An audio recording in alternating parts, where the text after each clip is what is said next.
The rain-slicked streets of Seattle gleamed under the sodium glow of streetlights, turning the city into a blurred watercolor as Mike Harlan gripped the wheel of his battered Toyota Camry. It was just past 8 on a drizzly Tuesday evening, the kind of night where the wipers slapped rhythmically against the windshield like a metronome counting down to exhaustion. Mike's dashboard clock blinked 8:17, and his phone, mounted crookedly on the vent, buzzed with another Uber ping. He sighed, the sound lost in the patter of rain on the roof, and accepted the ride without a second thought. At 38, with a divorce settlement still nipping at his heels, and a stack of medical bills from his mom's last round of chemo gathering dust on the kitchen table, every fare counted. But tonight, like most nights, he was running on fumes. Black coffee from the 7-Eleven and a vague hope that the tips would cover rent. Mike adjusted the rearview mirror, catching a glimpse of his reflection. Stubble shadowing his jaw, eyes ringed with the faint purple of too many late shifts. He wasn't the type to complain, though. Born and raised in the Pacific Northwest, he'd spent his 20s hauling lumber in the Cascades before the mills started closing. Now, Uber was his lifeline, a way to keep the lights on in his cramped one-bedroom apartment in Capitol Hill. His primary desire these days was simple stability. A few good months without surprises, enough to squirrel away for a used truck that wouldn't conk out on I-5. He craved the quiet rhythm of routine, the kind that let him breathe without the constant knot in his gut. The app directed him to a quiet corner of Queen and, where Victorian houses huddled against the hill like old friends sharing secrets. He pulled up to the address, a modest bungalow with peeling blue paint and a ramp leading to the front porch.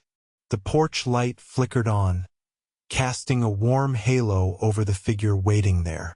She was in her late 50s, Mike guessed, with silver-streaked hair pulled into a loose bun and a long gray coat that brushed her ankles. Her hand rested lightly on a white cane, tapping it once against the wet pavement as if testing the air. Blind, he realized, and something in her poised stillness tugged at him. No frantic waving, no squinting at her phone, just calm readiness. Mike hopped out, the chill rain soaking through his hoodie in seconds. "Evening, ma'am," he called, his voice carrying over the downpour. "I'm Mike, your ride. Need a hand with anything?" She turned her head slightly toward the sound, a small smile creasing her face. Lines etched deep around her eyes, but they held a sharpness that belied her sightlessness. "Just the door, if you don't mind. I'm Eleanor Ellie to most folks. Heading to the Symphony downtown." He nodded, even though she couldn't see it, and opened the back passenger door, shielding it from the rain with his body. "Symphony, huh? Fancy night out. Here you go. Step lively, it's slick out here." Ellie extended her cane, probing the path to the car, and Mike instinctively reached out, his calloused hand steadying her elbow.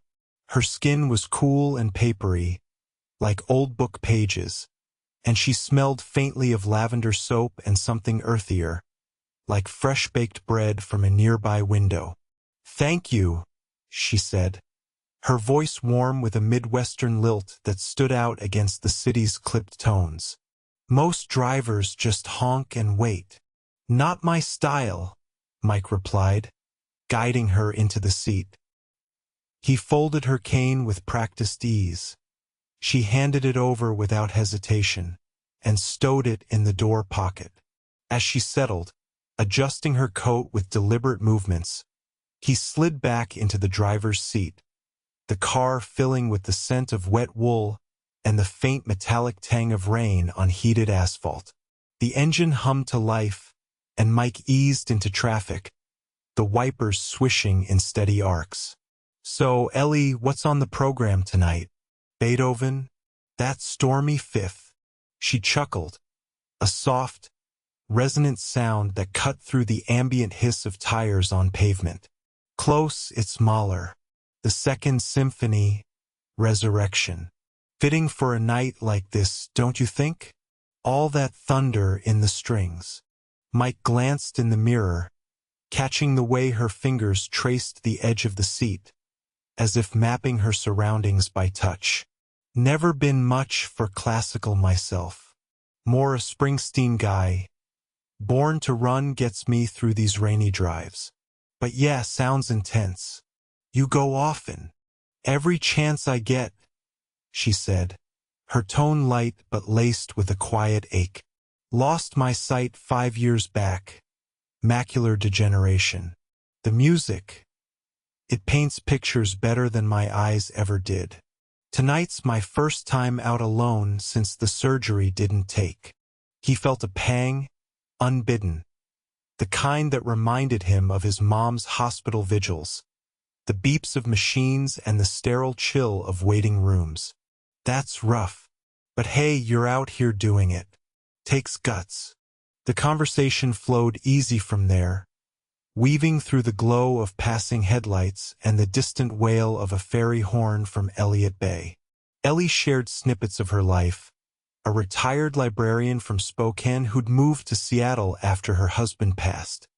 No kids, just a cat named Whiskers and a passion for Brahms that kept the loneliness at bay. Mike opened up a bit too, against his usual reserve. The ex-wife who'd taken off for California with half his savings. The endless grind of fares to pay off debts. Some nights, this job's all I've got, he admitted, turning onto the viaduct with its sweeping view of the lit-up skyline. But it beats staring at four walls. As they neared Benaroya Hall, the air grew thicker with the briny scent of the Sound, mixed with exhaust from idling taxis. Ellie straightened, sensing the shift. You've been a godsend tonight, Mike. The app says it's $12, but, well, I'm short on cash after the cab ride that fell through earlier. Could I owe you? Or maybe Venmo later? He pulled to the curb, the symphony's marquee lights bathing the car in golden hues, and hesitated only a second. The meter on his phone read the fare, a nagging reminder of his own tight budget. But her earnestness, the way she trusted him without question, tipped the scale. Forget it, he said, killing the engine. This one's on the house. Enjoy the music, Ellie. Sounds like you deserve a break. Her face lit up, genuine surprise softening her features. You sure? That's awfully kind. I won't forget it. He helped her out, unfolding the cane and placing it in her hand, the rain now a fine mist that beaded on his lashes. As she tapped her way toward the entrance, vanishing into the crowd of fur-clad patrons, Mike lingered a moment, watching. A warmth spread in his chest, unfamiliar but welcome, like he'd done something right in a world that mostly felt off-kilter. He fired up the app for the next ping, but as he pulled away, a nagging whisper tugged at him. Her mention of the failed surgery, the way her voice caught on alone. What if she wasn't as okay as she seemed? He shook it off, merging into traffic, but the seed of unease planted itself deep, hinting at complications he couldn't yet see. Hey there, if the story's pulling you in like it is me, hit that subscribe button and drop a comment below. Tell me what you think of Mike so far. Your thoughts keep the tales coming. Back on the road, the night stretched ahead, endless and unforgiving. But for the first time in weeks, Mike felt a flicker of lightness. Little did he know, that simple act of kindness was about to unravel everything. The rain had eased into a persistent drizzle by the time Mike merged back onto the viaduct, the city lights smearing across the windshield like neon tears. His Camry's heater wheezed, pushing out lukewarm air that carried the faint, lingering trace of Ellie's lavender scent, a ghost in the confined space. He rubbed his thumb over the steering wheel's worn leather, the texture rough against his skin, and glanced at the app. Another ping. A pickup in Belltown. Some late-night bar hopper heading to Fremont. Easy money, or so he hoped. The dashboard clock ticked to 9:02, and his stomach growled, reminding him he'd skipped dinner again. Another PB&J sacrificed to the grind. As he navigated the slick curves, the radio crackled to life on a classic rock station. Springsteen's gravelly voice filling the car with Thunder Road. The lyrics hitting a little too close. Promises of escape that never quite materialized. Mike turned it up, letting the guitar riff drown out the whisper of doubt that had crept in after dropping Ellie off. Why'd he comp the fare? Bills were piling up. Rent due in 3 days, the mechanic's quote for the transmission hanging over him like a storm cloud. But her smile, that quiet gratitude, it had felt good, real, in a way the endless stream of surly fares rarely did. He shook his head, focusing on the road, the tires humming over puddles that splashed up cold spray against the undercarriage. The Belltown pickup was a wiry guy in his 20s, reeking of craft beer and cigarette smoke, slouched under a street lamp outside a dive bar with fogged windows pulsing with bass from within. "Yo, man, you my Uber?" he slurred, yanking open the back door before Mike could respond. The guy tumbled in, phone clutched like a lifeline, muttering directions that contradicted the app. Mike bit back a sigh, the acrid tang of spilled IPA invading the car as he pulled away. "Fremont, right? You got it." The passenger, Tyler, according to the app, rambled incoherently about a breakup, his voice bouncing off the windows in the humid confines. "She just ghosted me, dude, after 2 years. Said I was emotionally unavailable." "What the hell does that even mean?"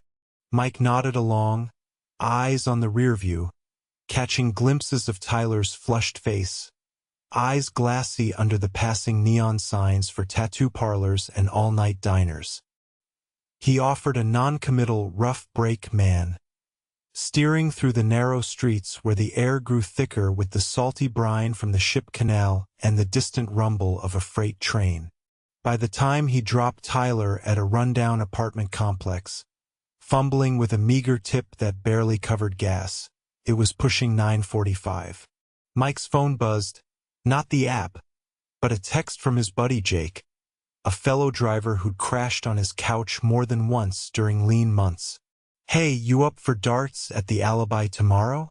Beers on me if you spot the first round." Mike thumbed a quick reply. "Maybe. Long night ahead." Jake was the closest thing he had to family these days. Divorced like him, scraping by on delivery gigs, the two of them trading war stories over cheap whiskey at the neighborhood dive. No blood ties, but the kind of loyalty forged in shared desperation, like soldiers in a war against the rent.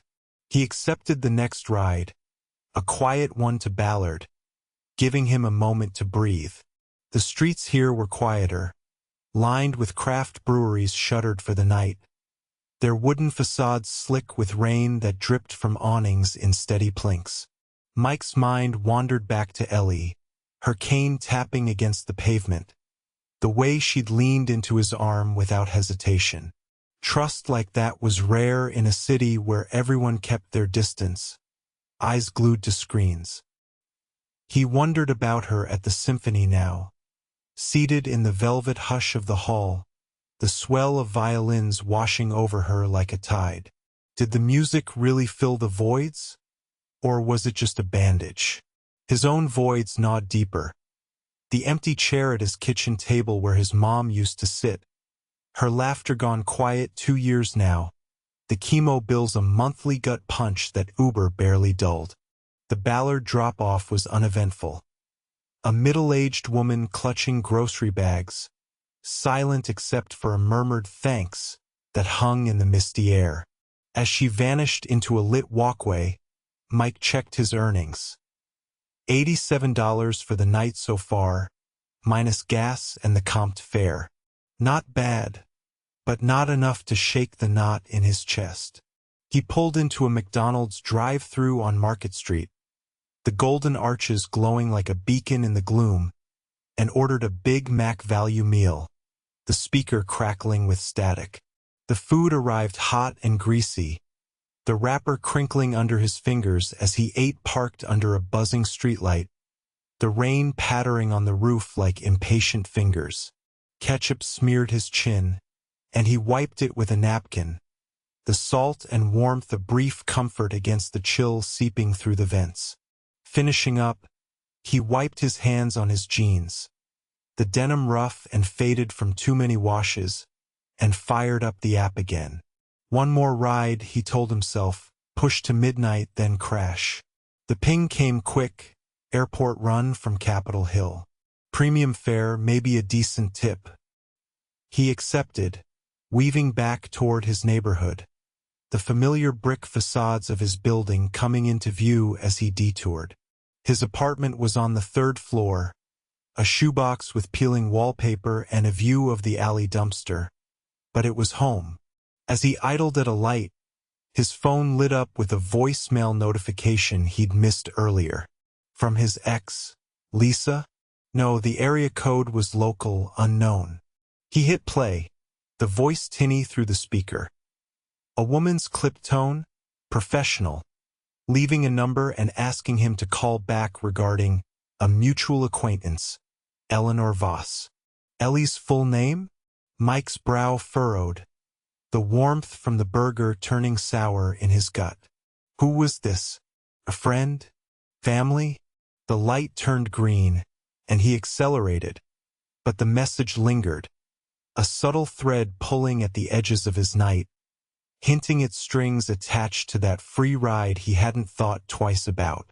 The airport run turned out to be a businessman in a rumpled suit, barking orders into his phone about quarterly reports, the scent of his cologne, sharp, citrusy, clashing with the lingering fast food in the car. Mike tuned him out, the freeway lights streaking by in hypnotic blurs, the engine's hum a steady undercurrent to the man's tension. By the time he dropped the guy at SeaTac departures, the clock read 11:30, and exhaustion tugged at his eyelids, heavy as the damp fog rolling in from the sound. He pocketed a solid 20 tip, enough to buy a six-pack on the way home, but that voicemail nagged, an itch he couldn't scratch. Pulling into his building's lot, the gravel crunching under tires, Mike killed the engine and sat for a moment, the car ticking as it cooled. The rain had stopped, leaving the air thick and cool, laced with the earthy petrichor rising from the pavement. He grabbed his jacket, the fabric heavy with moisture, and headed inside, the stairwell's fluorescent buzz echoing his footsteps. Up in the apartment, the door creaked open to the familiar mess. Unopened mail on the counter, a half-empty coffee pot from morning, the faint mustiness of a place too long unoccupied during shifts. He flicked on the lamp, its yellow glow pooling over the sagging couch, and poured a tumbler of bourbon from the bottle Jake had left last visit. Smooth burned down his throat, chasing away the night's chill. Sinking into the cushions, springs groaning under his weight, Mike pulled out his phone and stared at the voicemail again. Mutual acquaintance. What did that even mean? Ellie had seemed so straightforward, a lonely widow chasing solace in strings. But now this call, it felt off like a shadow shifting just out of sight. He hesitated, finger hovering over the callback button, the room's silence pressing in, broken only by the distant drip of a faucet. Tomorrow, he decided, tossing the phone aside. But sleep came fitful, dreams tangled with tapping canes and unanswered questions, the seed of unease taking deeper root. Mike woke to the insistent buzz of his alarm, the sound slicing through the bourbon haze like a dull knife. Sunlight filtered through the thin curtains of his Capitol Hill apartment, casting striped shadows across the rumpled sheets. It was 6:45 a.m., the city outside stirring with the low rumble of buses and the sharp honks from the arterial below. He groaned, swinging his legs over the edge of the bed, the wooden floor cool and gritty under his bare feet from last night's tracked-in damp. His head throbbed, a mild hangover, nothing a double espresso couldn't fix, and that voicemail from the night before lingered like a bad aftertaste, Eleanor Voss's name echoing in his mind. He shuffled to the kitchenette, the linoleum sticky in spots where coffee had spilled weeks ago, and fired up the ancient Mr. Coffee machine. The gurgle and hiss filled the air, mingling with the faint, stale scent of yesterday's takeout. As the brew dripped black and steaming into the pot, Mike splashed water on his face at the sink, the cold tap water shocking his skin, droplets tracing icy paths down his neck. He stared at his reflection in the foggy mirror, bloodshot eyes, the stubble now a full shadow, and rubbed his jaw, deciding to skip the shave. No time for vanities when the app waited. Pouring the coffee into a chipped mug, its ceramic warm against his palms, he sank onto a stool at the counter and pulled out his phone. The voicemail icon blinked accusingly. He hit play again, the woman's voice crisp and efficient. "Mr. Harlan, this is Rebecca Lang from Lang & Associates. I'm reaching out regarding a mutual acquaintance, Eleanor Voss. It's a personal matter, but one that may involve you directly. Please call me back at your earliest convenience." No details, just that number and a pause that stretched like suspense. Mutual acquaintance. Ellie had only given her first name, but Voss rang a bell now. Had she mentioned it in passing during the drive? No, just Ellie. He scrolled through the Uber app's ride history, confirming the details. Eleanor Voss, drop-off at Benaroya Hall, fare waived. His thumb hovered over the callback button, heart picking up a notch, the coffee's bitter steam curling up to sting his eyes. What the hell could this be? A thank you note? Or something worse, had she left something in the car, some valuable she needed back? He pictured her cane, still tucked in his door pocket, its white length innocuous. But the tone of the message felt formal, legal, like the calls he'd gotten from collection agencies after the divorce. Mike set the mug down, the ceramic clinking sharply, and dialed. It rang twice before a receptionist picked up, her voice polished. "Lang & Associates? How may I direct your call?" Yeah, Mike Harlan returning a call for Rebecca Lang. About Eleanor Voss." He leaned against the counter, the edge digging into his hip, the apartment's morning quiet broken by the distant coo of pigeons on the fire escape. One moment, hold music piped in, some innocuous piano tinkles that set his teeth on edge. Then, a click, and Rebecca's voice came on, warm but businesslike. "Mr. Harlan? Thank you for calling back so promptly. I'm Ms. Voss's attorney. She asked me to contact you regarding last night's ride." Mike's grip tightened on the phone, the plastic creaking. "Ride? Yeah, I drove her to the symphony. No big deal. She forget something?" A brief pause, papers rustling on her end, the sound faint but clear over the line. "Not exactly. Ms. Voss was deeply touched by your gesture, waiving the fare like that. She's not one to accept charity lightly, but she wanted to express her gratitude properly. And, well, there's more to it. She's in a delicate situation health-wise, and your kindness stood out. Could we meet, perhaps over coffee? I'd like to discuss a small token of appreciation on her behalf." His mind raced, the coffee cooling untouched beside him. Token? Like a tip after the fact? Or something bigger? Ellie's face flashed in his thoughts, those sharp, unseeing eyes, the quiet vulnerability in her laugh. Sure. When? Today, if possible. Say, noon at the Elliott Bay Book Company in Pioneer Square? It's quiet there. Mike glanced at the clock. Plenty of time for a morning shift before then. Yeah, I can make that. But what's this about, exactly? She okay? She's fine, Mr. Harlan. Better than fine, thanks in part to you. See you at noon. The line clicked dead, leaving him staring at the screen, a mix of curiosity and wariness churning in his gut like the dregs of his coffee. He downed the rest in one gulp, scalding his tongue, and headed out, locking the door with a jangle of keys. The hallway smelled of cooking grease from the neighbor's breakfast, and the elevator whined down to the lobby, where the doorman's radio droned weather updates. Partly cloudy, high in the low 60s. Outside, the air was crisp, carrying the fresh bite of pine from a nearby park and the underlying exhaust from crawling traffic. Mike slid into his Camry, the seat leather cracked and warm from the sun, and fired up the app. Morning fares were usually mellow, commuters nursing hangovers or parents shuttling kids. But today, his mind wandered, replaying the call.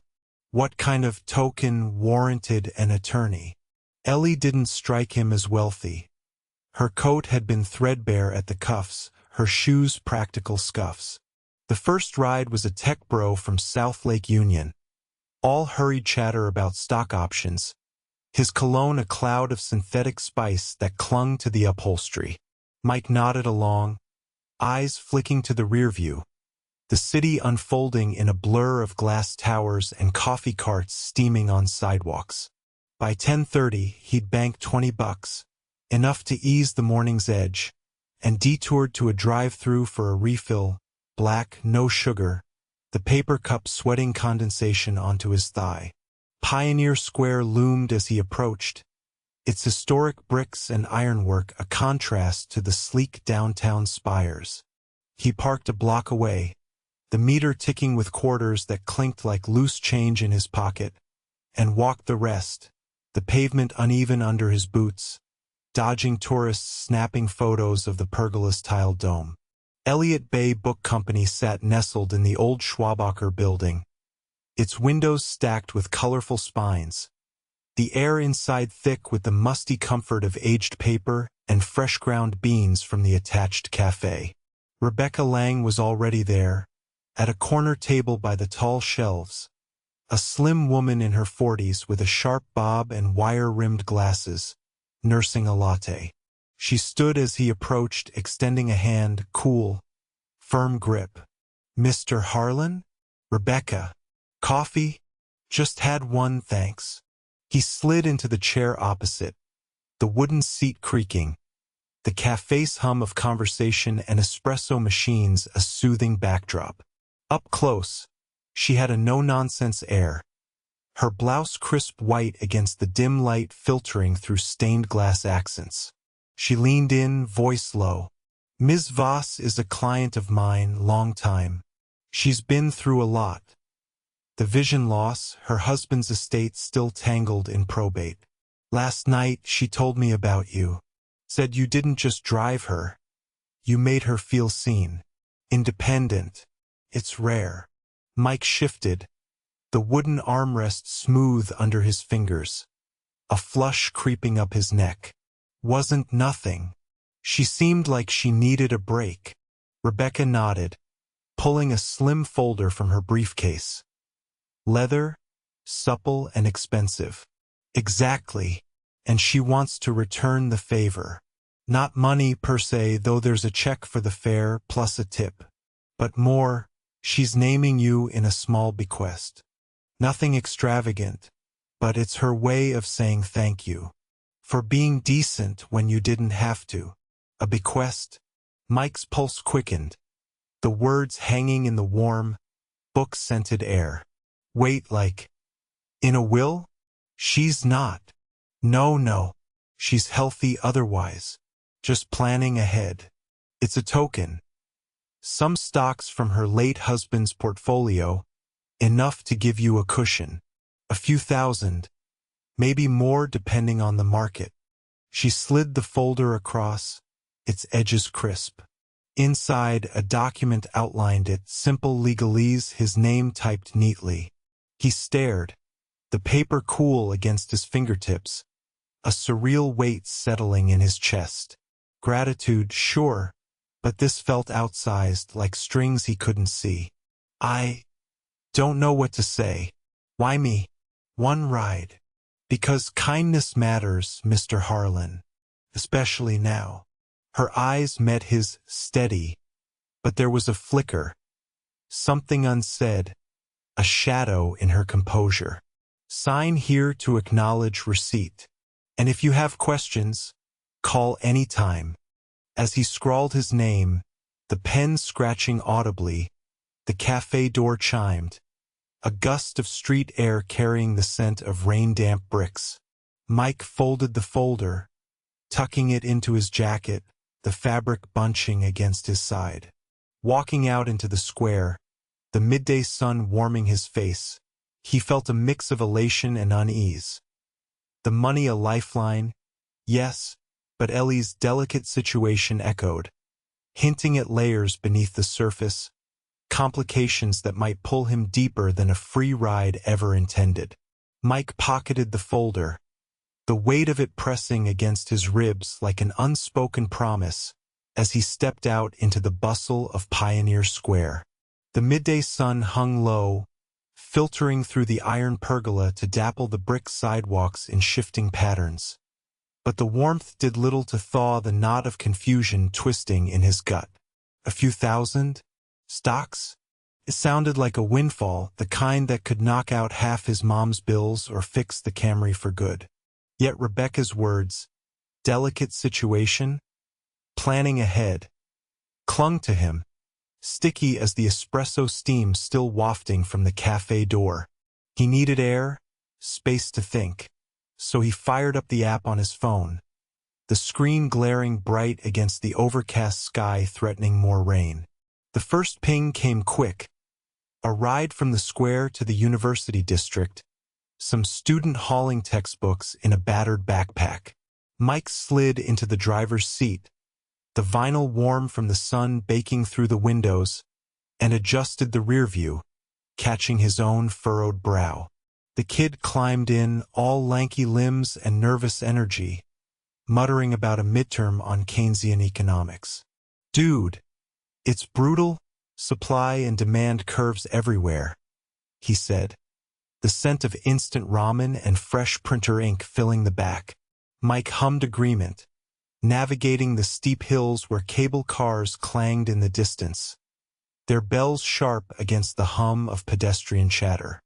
But his mind was elsewhere, replaying the attorney's measured tone, the way her eyes had darted to the folder like it held more than gratitude.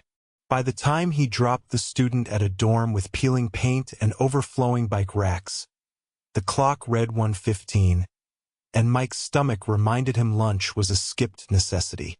He swung by a food truck on the Ave, the air thick with sizzling cumin and charred onions from a halal cart, and grabbed a falafel wrap, the pita warm and doughy in his hands. Eating parked along a side street, the wrapper crinkling as he tore into it, tahini dripping onto his jeans, he pulled out the folder again. The document was straightforward legal jargon about a revocable trust, his name as beneficiary for a modest share of equities valued at around $8,000. Not life-changing, but enough to breathe. He traced the signature line with his thumb, the ink still faintly damp, and felt a surge of something like hope, tempered by the nagging why. Ellie Voss. A stranger who'd turned a rainy ride into this. What had he done to deserve it? Or was it pity, seeing his own struggles in his offhand confessions? The app buzzed, pulling him back. A longer haul to Bellevue, across the floating bridge where Lake Washington stretched gray and choppy under the wind. The passenger was a sales rep in a crisp polo, phone glued to his ear, droning about margins and deliverables. Mike tuned him out, the bridge's cables humming overhead like taut strings, the water below slapping against pilings with a rhythmic thud. Wind whistled through the cracked window, carrying the briny tang of the lake mixed with exhaust from semis rumbling alongside. Halfway across, his phone vibrated in the cup holder. Not the app, but a text from Jake. "Darts tonight? Heard you got a mystery call." "Spill." Mike smirked, thumbing a reply. "Later. Weird shit." Jake had a way of cutting through the noise, his noble approach an anchor in Mike's drifting life. They'd met 2 years back, both nursing divorces at the Alibi Room, bonding over pictures and tales of exes who vanished like smoke. The Bellevue drop-off netted a decent tip. $10, crisp bill folded into his palm with a nod, and Mike looped back toward the city, the skyline rising like jagged teeth against the horizon. Traffic thickened on I-90, brake lights blooming red in the gathering clouds, the air inside the car growing stuffy with the faint, greasy residue of his wrap. He cracked the window wider, letting in the rush of cooler air laced with pine from the evergreens lining the freeway. By 3 o'clock, he'd racked up another 40, enough to call it a solid afternoon, but the folder burned in his jacket like a secret. He detoured to his apartment, the building's brick facade damp from an earlier sprinkle, and bounded up the stairs 2 at a time, the banister's chipped paint flaking under his grip. Inside, the place felt smaller in the daylight, sunlight slanting through the blinds to highlight dust motes dancing in the air, and the stack of unopened bills on the coffee table. Power, medical, the divorce lawyer's final invoice. He tossed the keys onto the counter with a clatter, poured a glass of tap water that tasted metallic from old pipes, and sank onto the couch, the cushions sagging under him. Pulling out his phone, he searched Eleanor Vos Seattle, half expecting nothing, but the results hit like a gut punch. An obituary snippet from 5 years back. No, not her. A different Vos. Then, a local news blip from last year. Widow sues hospital over botched eye surgery. There, Eleanor Vos, prominent philanthropist, filing a malpractice suit against Swedish Medical Center. The article detailed her vision loss, the failed procedure, and a settlement pending. Philanthropist? Ellie had downplayed it all, just a retired librarian. But here she was, tied to a foundation for the visually impaired, her late husband's tech fortune funding scholarships and adaptive tech grants. Mike's heart thudded, the glass sweating cold against his palm. Was the bequest part of that? Or leverage in her suit witness to her independence post-surgery? He scrolled deeper, finding a photo. Ellie at a gala, elegant in a silk gown, arm linked with Rebecca Lang, the 2 women smiling amid crystal chandeliers. Not the frail widow from his car, but a force, her unseeing gaze defiant. The pieces didn't fit her quiet vulnerability, the lavender simplicity. He set the phone down, the screen going dark, and rubbed his temples, the room's stale air pressing in with the faint hum of the fridge. Gratitude, Rebecca had said. But this felt bigger, like he'd stumbled into a narrative he hadn't auditioned for. A knock echoed through the door, sharp, insistent, jerking him upright. He froze, pulse racing, the sound reverberating off the thin walls. Who? Jake. Unannounced? Or? He crossed the room in 3 strides, the floorboards creaking, and peered through the peephole. Rebecca Lang stood there, briefcase in hand, her expression unreadable in the fisheye distortion. But she wasn't alone. A man in a suit lingered behind her, notepad poised, eyes scanning the hallway like he was casing the joint. Attorneys didn't make house calls for tokens. Mike's hand hovered on the knob, the metal cool and unyielding, a fresh wave of unease crashing over him. What complication had he just unlocked? Mike's fingers tightened around the doorknob, the brass worn smooth from years of indifferent tenants, as he twisted it open with a reluctant creak. The hallway light spilled in, harsh and unflattering, casting long shadows that danced across the threadbare carpet. Rebecca Lang stood there, her sharp bob slightly tousled by the wind, briefcase clutched like a shield. Behind her loomed the man, tall, broad-shouldered, in a charcoal suit that strained at the seams, his face all angles and a 5 o'clock shadow that screamed undercover cop more than corporate drone. He held a leather-bound notebook, pen poised, eyes locking onto Mike's with the kind of steady appraisal that made his skin prickle. "Mr. Harlan," Rebecca said, her voice even but edged with urgency, stepping forward just enough to block the man's full view. The air from the hall carried the faint, acrid whiff of cigarette smoke clinging to her coat, mingling with the musty staleness of Mike's apartment. "I apologize for the unannounced visit. This is Detective Paul Ruiz from the Seattle PD. We need to talk. Inside, if that's all right." Mike's throat went dry, the metallic tang of his earlier water turning sour in his mouth. He glanced past them to the empty corridor, where the neighbor's door stood ajar, leaking the sizzle of frying bacon and muffled TV chatter. No escape in a glance. "PD? What the hell is this about?" He stepped back, gesturing them in with a jerky motion, the door swinging wide on its hinges. The apartment felt smaller with them in it, the air thickening as Rebecca settled onto the edge of the couch, her briefcase snapping open with a decisive click. Ruiz remained standing, notebook flipping to a fresh page, his polished shoes scuffing the scuffed linoleum as he paced a slow circle near the kitchenette. The detective's presence filled the space like a storm cloud, solid, unyielding, the faint scent of aftershave cutting through the lingering falafel spice on Mike's clothes. "It's about Ms. Voss," Rebecca began, pulling a thicker file from her case, its edges frayed as if handled too often. She smoothed it on her lap, the paper whispering against her skirt. "I told you she was in a delicate situation. The malpractice suit I mentioned, it's more complicated than a simple settlement. There are allegations, embezzlement from her husband's foundation. Someone's been siphoning funds, and the hospital's defense is pointing fingers at her circle to deflect blame." Mike leaned against the counter, the edge biting into his lower back, arms crossed tight over his chest to hide the tremor in his hands.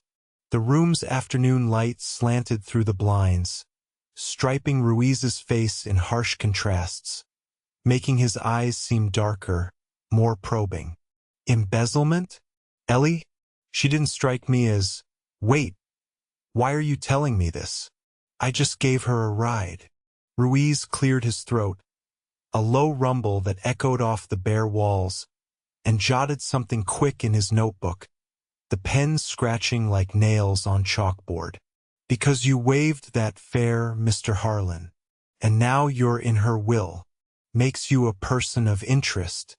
Ms. Lang here says you two talked during the drive, personal stuff. Debts, family troubles. Did she mention money? The foundation? Anything off?" The question hung heavy, the apartment's silence amplifying the distant honk of a car alarm from the street below. Mike's mind raced back to the rainy night, the wiper's slap, Ellie's soft laugh, her casual admissions about loneliness and loss. Nothing about funds or suits, just Mahler and a cat named Whiskers. "No," he said, voice steady but pulse hammering in his ears. "She talked music, her sight going. I vented about my ex and bills. That's it. I comped the ride 'cause she was short. End of story." Rebecca exchanged a glance with Ruiz, a subtle tilt of her head that spoke volumes unspoken. She leaned forward, the couch springs groaning under her shift. Ellie's not accused of anything, Mike, but the detective needs to rule out connections. The bequest, it's clean from her personal assets. But if word gets out, it could look like influence. Someone trying to buy silence or loyalty. Ruiz stopped pacing, planting his feet wide, the floorboards creaking in protest. His voice was gravelly, laced with a faint East Coast accent that clashed with the Pacific damp.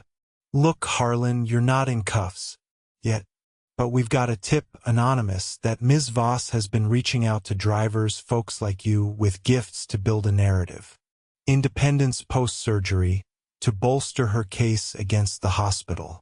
You fit the profile, down on luck local, no priors. Help us out. Where were you last Tuesday? The night before her ride. Mike's stomach twisted, the falafel churning like lead. Last Tuesday, he'd been at the Alibi with Jake, drowning a bad shift in darts and drafts. The bar's sticky tables and neon buzz a blur. But why ask? Bar. With a friend. What's that got to do with? Timeline. Ruiz cut in, flipping pages with a flick of his wrist. That's when the latest transfer hit the Foundation's books. 20 grand to an offshore account. Traced back to a shell linked to Voss's late husband. Could be coincidence, but we gotta check. The words landed like a punch, sucking the air from the room. Mike slid down the counter to a stool, the metal cold through his jeans, head spinning. Ellie, embezzling? The woman with the lavender scent and trusting hand? It didn't track. Her poised calm. The genuine spark when he'd helped her in. But doubt crept in, slimy and insistent, fueled by the attorney's flicker of unease earlier. The way she'd rushed the folder like closing a deal. I don't know her, he muttered, rubbing his jaw, the stubble rasping under his fingers. One ride. That's all. Rebecca closed her briefcase with a snap, standing smoothly. We believe you, Mike, but sign this affidavit confirming the ride details. It clears you, helps her. She slid a form across the counter, the paper crisp and official, her pen extended like an olive branch. Ruiz watched, arms folded, the wall clock ticking loudly in the tense hush, each second stretching the uncertainty.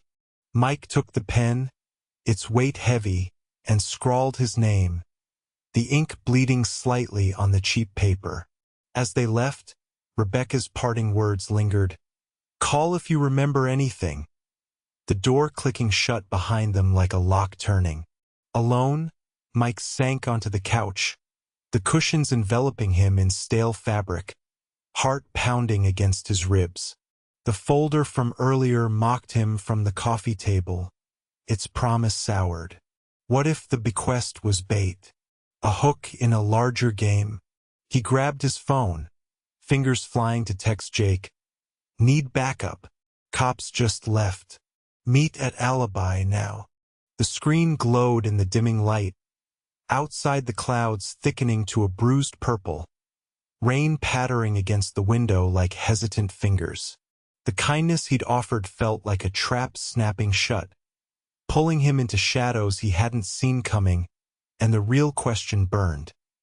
How deep did Ellie's gratitude run, and what price would he pay for it? Mike stared at the closed door for a long moment, the echo of their footsteps fading down the stairwell like a retreating heartbeat. The apartment felt hollowed out, the air stale and heavy with the ghost of Ruiz's aftershave and the sharp tang of Rebecca's briefcase leather. Rain began to tap against the window pane in earnest now, a steady rhythm that matched the thud in his chest. He paced the narrow confines of the living room, the floorboards groaning under his weight, each step kicking up faint dust that swirled in the slanting gray light. The affidavit lay crumpled on the counter where he'd tossed it, its edges curling like a dead leaf, mocking him with its false sense of closure.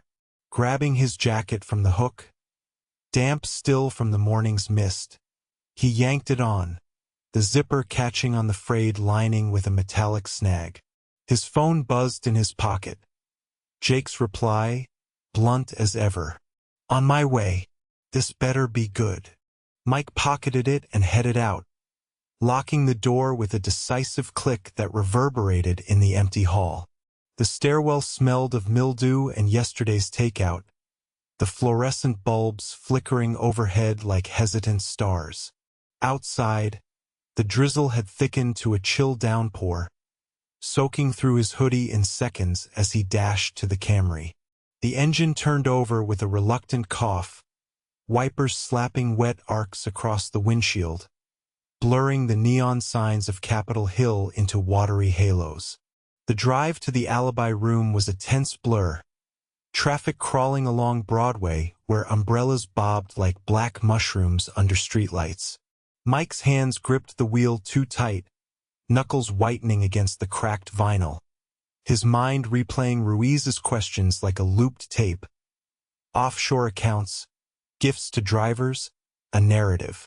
Ellie, philanthropist, not just a lonely widow, tied to embezzlement?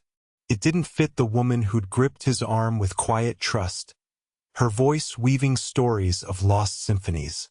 But the photo from the search, her poised at that gala, suggested layers he'd never peeled back. What if his comped fare was the thread that unraveled it all? He turned up the radio, static-laced classic rock filling the car. Tom Petty's drawl about running down a dream, but it did little to drown the gnawing doubt. The alibi squatted on a corner lot in Fremont, its faded sign buzzing faintly above a door scarred by years of rowdy nights. Mike parallel parked with a jerk, the tires splashing through a puddle that sprayed cold muck onto the curb. Inside, the bar was a warm haze of low light and worn wood, the air thick with the yeasty scent of spilled beer and the sizzle of greasy fries from the kitchen. Jake was already at their usual booth, nursing a pint, his burly frame hunched over the scarred table, salt and pepper beard framing a scowl. A half-eaten basket of onion rings sat between them, steam rising lazily, the golden crunch inviting but turning Mike's stomach.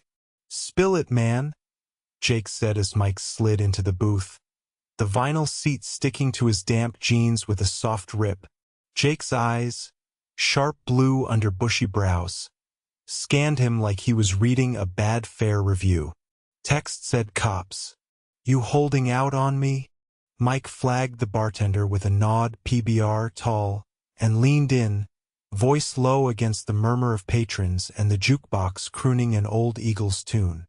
The glass arrived frosted, condensation beating cold against his palm as he took a long pull, the bitter fizz cutting through the lump in his throat. Not holding out, just fucked up. That free ride last night? The blind lady, Ellie? Her lawyer shows up today with a cop, talking embezzlement from some foundation. I'm in her will now, stocks few grand. They think it's a payoff or some shit to fake her independence for a lawsuit. Jake whistled low, popping an onion ring into his mouth, the crunch audible over the bar's hum. Crumbs dusted his flannel shirt, faded from too many washes. "Will? For a $12 ride? That's some gratitude. Or setup." He leaned back, the booth creaking, his calloused fingers drumming the table in a steady tattoo. Jake knew the grind. Divorced 5 years. Kid in college he couldn't fully support. Delivery shifts bleeding into nights like Mike's. They'd shared enough barstools to read each other's silences. What did you tell him? Truth. Talked life crap, waived the fare 'cause she was broke. Nothing about money or schemes. Mike's voice cracked on the last word, the beer's chill doing nothing for the heat rising in his face. He traced a water ring on the table with his thumb, the wood smooth and sticky, memories of easier nights here. Laughs over bad tips, forgetting exes now soured. But they asked about last Tuesday, like I'm alibied or something. I was here with you, remember? Darts. That idiot who stiffed us both. Jake nodded slow, eyes narrowing as he signaled for a refill, the bartender sliding it over with a foam-topped slosh. Yeah, till closing. But why you? One driver in a city full of them. The question hung, pulling at the thread Mike had been avoiding. He pulled out his phone, the screen smudged from the rain, and opened the news article again, shoving it across the table. Jake squinted, the bar's amber light glinting off his glasses as he scrolled. Holy shit. Tech widow, big money. And you're her good Samaritan? Smells like bullshit. What if the cops playing bad guy to the lawyer's good? Tag team. Mike's gut twisted, the beer turning flat on his tongue. Outside, thunder rumbled distant, vibrating the windows with a low growl, the rain sheeting down in relentless waves. Ruiz, the detective, seemed straight, but Rebecca, she pushed that affidavit like it was candy. Said it clears me, helps Ellie. Now I wonder if it's leverage. What if I sign away my ass without knowing? Jake drained his pint, setting it down with a thud that rattled the rings basket. Call her bluff. Or mine, let's dig. I know a guy, ex-cop turned PI, owes me from that delivery bust last year. Cheap rate for you. His grin was wolfish, cutting the tension like a knife, but his eyes held the same wariness Mike felt, a shared instinct for when the road ahead curved wrong. They hashed it out over another round, the bar filling with the after-work crowd. Laughter spiking sharp, glasses clinking in toasts to forgotten woes. Mike's phone stayed silent. No calls from Rebecca. No pings from the app he'd ignored. By 7 o'clock, the sky outside had darkened to ink, streetlights pooling orange on the wet pavement. Jake clapped his shoulder as they stepped out, the door swinging shut behind them with a jangle of bells. Tomorrow, man. I'll text the PI. Sleep on it, but not too sound. Something tells me this ride's just revving up. Mike nodded, rain slicking his hair as he jogged to the car, the cold seeping through to his bones. The engine roared to life, wipers fighting the downpour. But as he pulled away, headlights cutting twin beams through the storm, a new ping lit his phone. Not Uber, but an unknown number. A text. Mr. Harlan, it's Ellie. Heard about the visit. We need to talk. Tomorrow. My place. Attached an address in Queen and the bungalow from that night. His thumb hovered, heart slamming against his ribs like the rain on the roof. Talk? Or trap?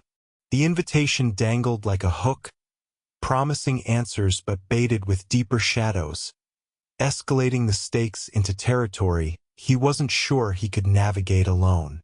Mike tossed his phone onto the passenger seat, the screen's glow fading into the dashboard's faint blue as he merged onto the slick arterial, rain lashing the windshield in furious sheets. The wipers thrashed like overworked heartbeats, smearing the taillights of the car ahead into crimson streaks, while the Camry's tires hissed over standing water, sending sprays arcing into the night. His fingers drummed the wheel, slick with condensation, the leather grip worn thin from countless shifts. Ellie's text burned in his mind. We need to talk. Simple words that twisted like a knife in the dark. Her place? Back to that bungalow on the hill, where it all started under the porch light's hesitant flicker. Part of him wanted to delete it, block the number, pretend the whole mess was a bad dream fueled by too much bar talk and bourbon chasers. But curiosity clawed deeper, mingling with the fear that Ruiz's notebook had already marked him as more than a witness. He cranked the heat, the vents blasting stale air that carried the faint, lingering grease from the alibi's onion rings, doing little to chase the chill settling in his bones. Capitol Hill blurred past, neon-lit cafes shuttering their awnings against the storm, umbrellas inverting in gusts that rattled the chain-link fences of alley lots. By the time he pulled into his building's lot, the clock on the dash glowed 8:47, the rain a relentless drum on the roof that muffled the gravel crunch under tires. He killed the engine, the sudden quiet amplifying his ragged breaths, and sat there, staring at the text again. Jake's words echoed. Something tells me this ride's just revving up. Yeah, and Mike was the one gripping the wheel blind. Upstairs, the apartment door stuck in the frame from the humidity, swinging open with a protesting groan that echoed his mood. He flicked on the lamp, its bulb humming to life and casting long shadows over the clutter. The affidavit half buried under junk mail, the folder from Rebecca peeking out like a guilty secret. He shrugged off his jacket, water pooling on the linoleum in dark splotches, the fabric heavy and sodden against his skin. The fridge hummed in the corner, its light spilling cold and white as he grabbed a beer. The aluminum can icy and slick, popping open with a sharp hiss that cut the silence. He sank onto the couch, springs sagging under him, and took a long pull, the bitter foam coating his tongue, chasing the sour knot of paranoia. What was Ellie's angle?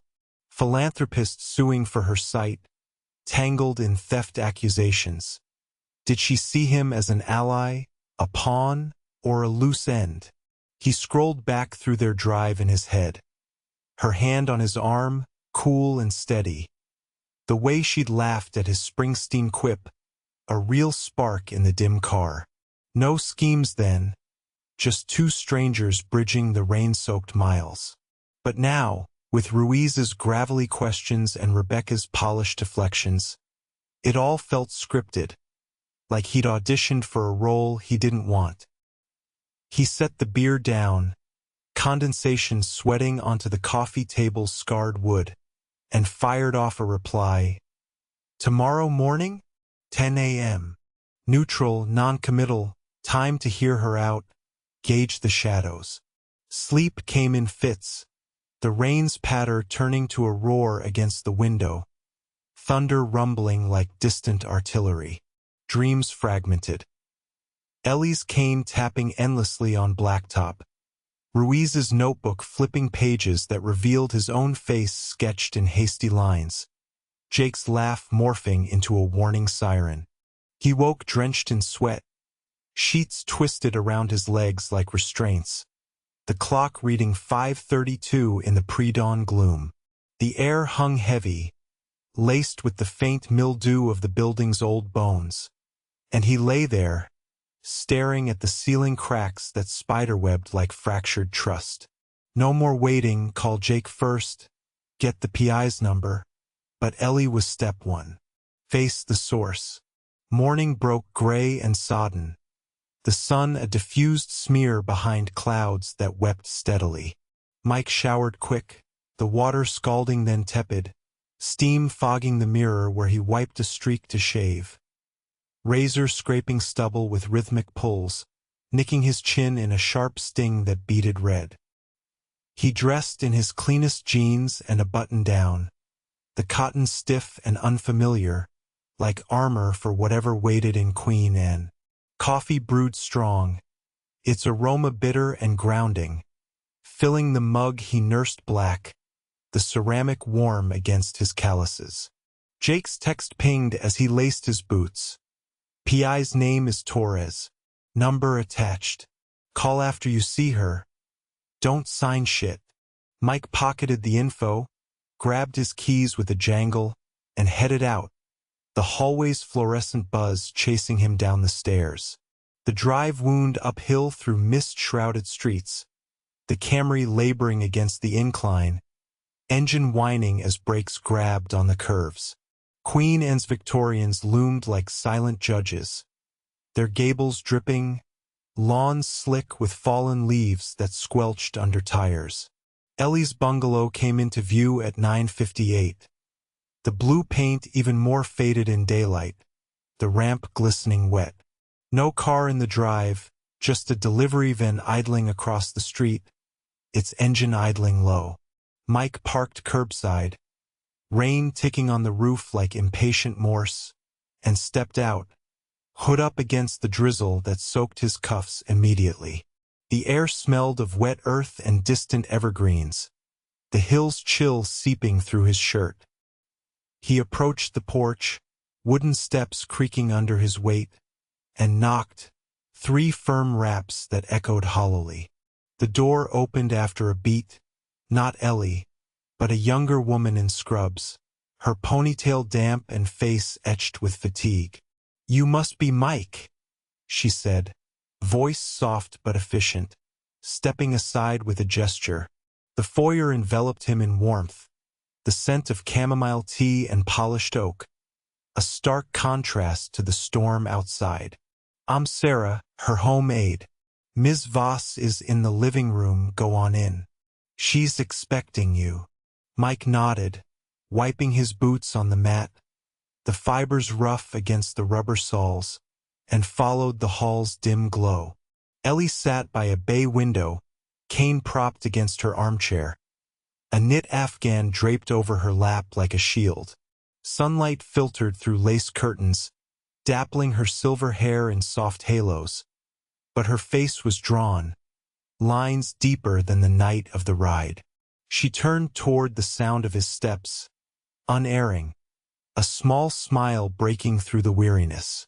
"Mike, thank you for coming. Sit, please, the chair across from me." He lowered himself onto the cushions, the fabric plush and yielding, a far cry from his sagging couch. The room hummed with quiet life, a clock ticking on the mantel, the faint rustle of pages from a braille book nearby, the tea steam curling lazy in the air. "Ellie," he started, voice rough from the sleepless night, "your text? The lawyer, the cop, what's going on? They think I'm involved in something." She sighed, fingers tracing the afghan's edge, the yarn soft and looped under her touch. "I should have warned you. The suit against the hospital, it's unearthed vipers. My husband's foundation, the money. Someone close has been stealing, framing it on me to discredit the case. Rebecca thought the bequest would be a quiet thank you, but it drew eyes. Ruiz is thorough but misguided. You were kind, no agenda. I just wanted to repay that." Mike leaned forward, elbows on knees, the wood armrest cool under his palms. Rain drummed the window like fingers tapping secrets. "Repay? With stocks? And now I'm person of interest? I waived a fare, not signed on for this." Her head tilted, the smile fading to something raw, vulnerable. The same ache from the car, amplified. "I know, but your story, our drive, proves I'm capable, independent. Post-surgery, they claim I'm unreliable, a liar about the procedure. If I can show real connections, real kindness without strings, it bolsters everything." She paused, reaching for a side table, her hand finding a small box, velvet worn. "This isn't leverage. It's personal. Open it." He took it, the fabric smooth and dust-moted in the light, lifting the lid with a soft creak. Inside, a pocket watch, gold and engraved, "To E, Forever HV." Her husband's? The chain gleamed, heavy in his palm, ticking faintly like a hidden pulse. "Why me?" he whispered, the metal warm from her touch. "Because you saw me," she said simply, voice cracking on the edge. "Not the blindness, the lawsuit, the money. Just Ellie." Thunder rolled outside, shaking the panes, and in that vibration, Mike glimpsed the complication. The watch wasn't just a gift. Tucked in the box's lining was a folded note, Handwritten, braille embossed on one side, ink on the other. His eyes scanned the print. Coordinates, a date last Tuesday, and a name, Torres. The PI? No, wait, his gut dropped. The name linked to the offshore transfer Ruiz mentioned. Ellie's aide called from the kitchen then, voice urgent. Ms. Voss, your medication. But as Ellie rose, steadying on her cane, Mike's phone buzzed. Ruiz. Harlan. Don't go anywhere. We need to talk again. The note burned in his hand, a discovery that shattered the gratitude into shards of betrayal, pulling him toward a moral precipice where kindness blurred with complicity, and the real thief's shadow loomed closer than he ever imagined. Mike's fingers trembled as he clutched the velvet box, the pocket watch's chain slipping cool and heavy through his palm like a noose tightening. The note's ink blurred slightly under his thumb, coordinates pinpointing a nondescript warehouse on the waterfront, a date stamped last Tuesday, and that name, Torres, confirmed transfer. His PI contact from Jake? No. The scrawl was feminine, deliberate, matching the elegant loops of Ellie's printed side. Rain hammered the bay window harder now, a frantic tattoo that drowned the aide's retreating footsteps in the kitchen, leaving the living room thick with the scent of chamomile and unspoken lies. Ellie's cane tapped once against the floorboards as she paused, her head cocked toward him, unseeing but sensing the shift in the air like a predator catching wind. Ellie, Mike said, his voice low and ragged, the words scraping out like gravel. He folded the note, shoving it into his pocket where it crackled against the denim, but the weight of it anchored him to the armchair. The Afghan she draped over her lap rustled as she lowered herself back down, the cushions sighing under her slight frame. Up close in the daylight, her face held a fragility that cracked the philanthropist facade from the articles.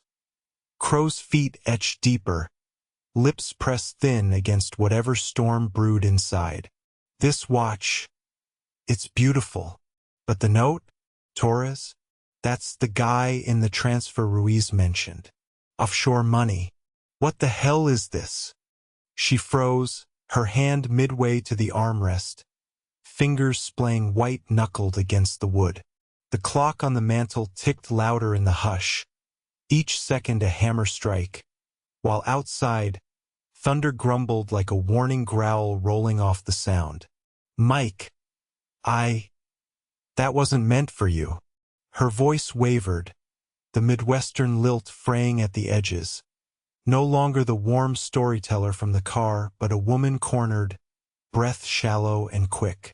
The room's warmth turned cloying, the oak paneling closing in, laced with the faint, underlying must of old books stacked on shelves.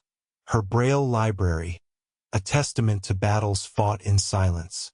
He leaned forward, the chair's fabric sticking to his shirt in the humid air, elbows digging into his thighs. Wasn't meant for me? It's in your gift to me. You said it was personal, no strings. But this screams setup. Did you plant it? Test me? Or is this the real reason for the bequest? To drag me into your mess? His phone buzzed again in his pocket, insistent against the note. But he ignored it, eyes locked on her profile, the way her silver hair caught the muted light like frayed wire. Betrayal burned hot in his chest, mingling with the pity he'd felt that rainy night. How easily kindness curdled into suspicion. Ellie drew a shaky breath, the sound ragged in the tea-scented quiet, and reached out blindly, her hand finding the edge of the side table with a soft knock. No. God, no. That note, it's from him. My husband, Harold. He wrote it years ago before the cancer took him. Coordinates for a safe deposit box downtown, papers, nothing illegal. Torres was his accountant, loyal to a fault. I kept it as a memento, tucked it in the box last night when I decided to give you the watch. Meant to remove it, but Sarah's schedule. I forgot. Her fingers twisted in the Afghan, yarn pulling taut, the vulnerability raw now, tears glistening on her lashes though they couldn't fall into sight. The foundation mess, it's not me. Harold's partner, Victor Klein, he's the one siphoning. Using my suit to muddy waters, make me look desperate. The hospital's in his pocket. They botched the surgery on purpose, to silence my donations against their negligence. Mike's mind reeled, the pieces slotting and splintering. Klein, the gala photos he'd glimpsed online, a shadowy figure in tuxedoed poses. The anonymous tip Ruiz chased, perhaps from a guilty insider. But doubt lingered, slick as the rain streaking the panes. And me? Why pull me in now? That drive was random. You could have picked any cab. She turned fully toward him, the cane shifting with a faint clack, her unseeing eyes seeming to pierce anyway. Random? Fate, maybe. Or instinct. You talked like Harold did, honest, no pity. When you waved the fare, it reminded me of him. Small acts that built everything. I wanted a witness to my life now, not the wreckage. But Rebecca, she overstepped, pushing the bequest to protect me. Now it's backfired, painting you as complicit. A sob caught in her throat, muffled, the sound intimate and breaking in the room's hush. Sarah's voice called again from the hall. Ms. Voss, the pills. But Ellie waved it off, her hand slicing the air. He stood abruptly, the chair scraping back with a harsh grind on the rug, pacing to the window where fogged glass blurred the hills dripping evergreens. The storm's chill seeped through the frame, raising gooseflesh on his arms, the metallic petrichor mixing with the tea's floral notes. His phone vibrated once more. Jake this time. Torres says dig deeper. Klein's name pops in audits. Mike's jaw clenched, the razor nick from morning stinging anew with sweat. Moral ground shifted under him. Walk away, let Ruiz unravel it or dive in. Risk the cuffs for a woman who'd seen through his own cracks? I need proof, Ellie, not stories. If this is real, show me those coordinates. We'll check the box together. Her face softened, a flicker of hope cutting the weariness. But then the front door knocker thudded, heavy, official, echoing through the foyer like a judge's gavel. Sarah's footsteps hurried past, and voices murmured. Rebecca's clipped tone, Ruiz's gravel undercut with urgency. Harlan's here? Damn it. Mike's pulse surged, the note in his pocket a live wire. As Ellie's hand gripped his arm, cool, insistent, the same trust from the car now laced with desperation. Stay, she whispered, breath warm against his sleeve. Please, they're coming for me. For us. The door swung open down the hall, footsteps approaching like an incoming tide, crashing the fragile sanctuary and forcing Mike's hand. Ally or adversary in a web tightening faster than the storm outside, where every choice edged him closer to the brink. The footsteps grew heavier in the hall, a deliberate cadence that synced with the thunder's fading rumble outside, each thud vibrating through the oak floorboards like a countdown. Mike's grip tightened on Ellie's arm, her skin cool and fragile under his fingers, the faint tremor in her pulse betraying the calm she projected.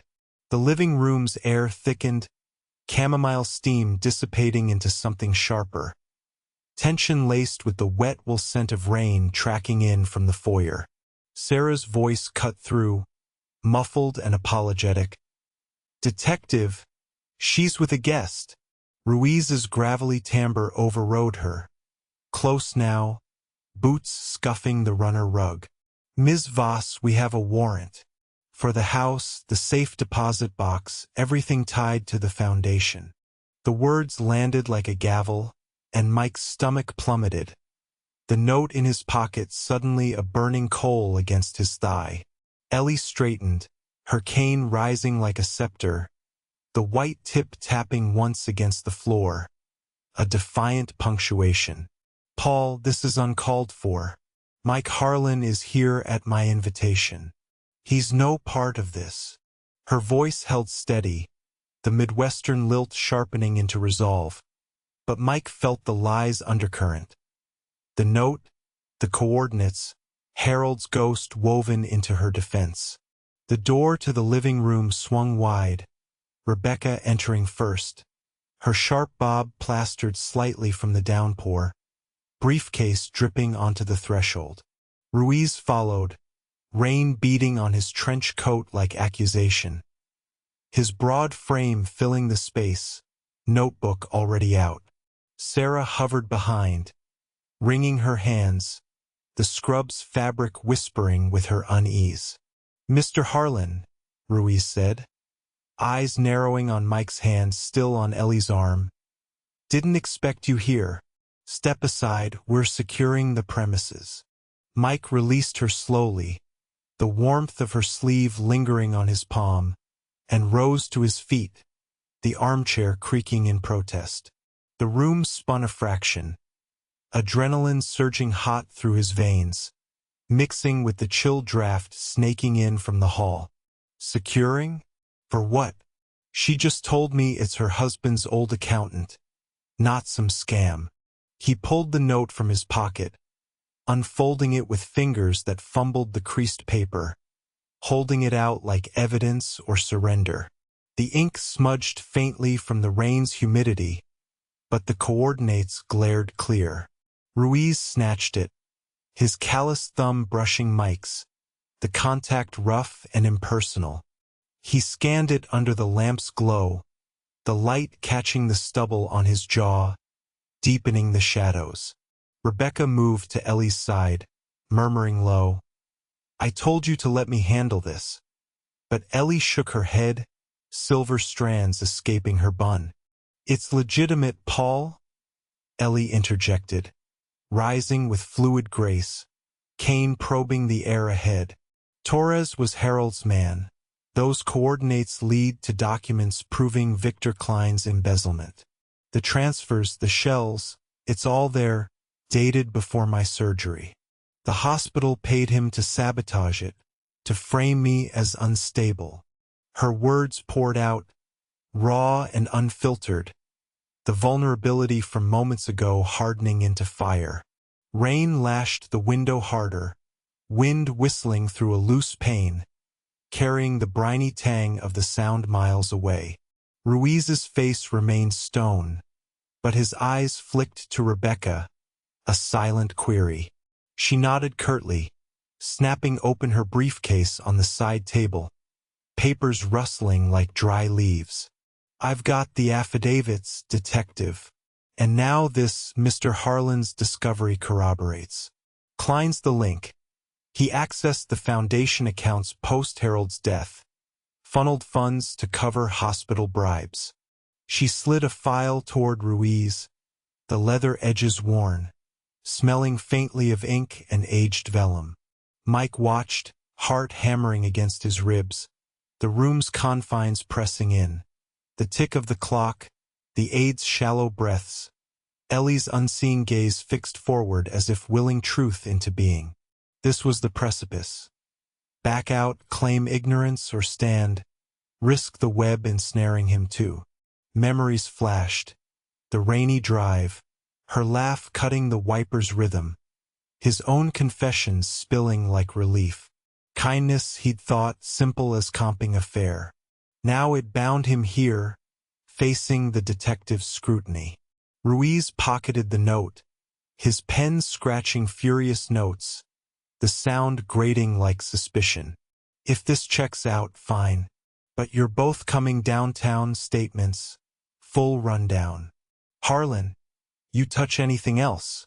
His stare bored into Mike, heavy as the storm's aftermath. "No," Mike lied smoothly, the word tasting metallic on his tongue, but his decision crystallized, ally, for her trust, for the man he'd glimpsed in himself that night. "Just the watch." And this. He lifted the velvet box, the chain glinting, a talisman against the chaos. Hours blurred into the stark fluorescence of the precinct. Rain sluicing down windows that overlooked the lit-up viaduct, tires hissing below like endless whispers. Statements dragged. Mike recounting the drive, the visit, the notes reveal. Ellie detailing Klein's betrayal, her voice unwavering under the interrogator's fluorescent glare.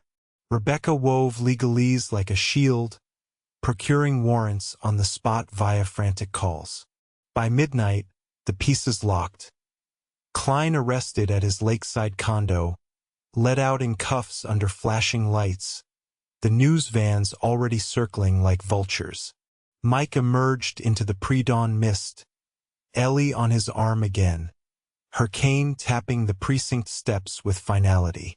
The air hung cool and cleansed, petrichor rising from the pavement, the city's pulse steadying. "You didn't have to stay," she said softly, the lavender soap faint under the damp. "But thank you, truly." He squeezed her elbow gently, the gesture familiar now. "Yeah, I did. That ride. It was the first decent thing in a while. No stocks, no bequest. The complications had stripped it bare, leaving something purer."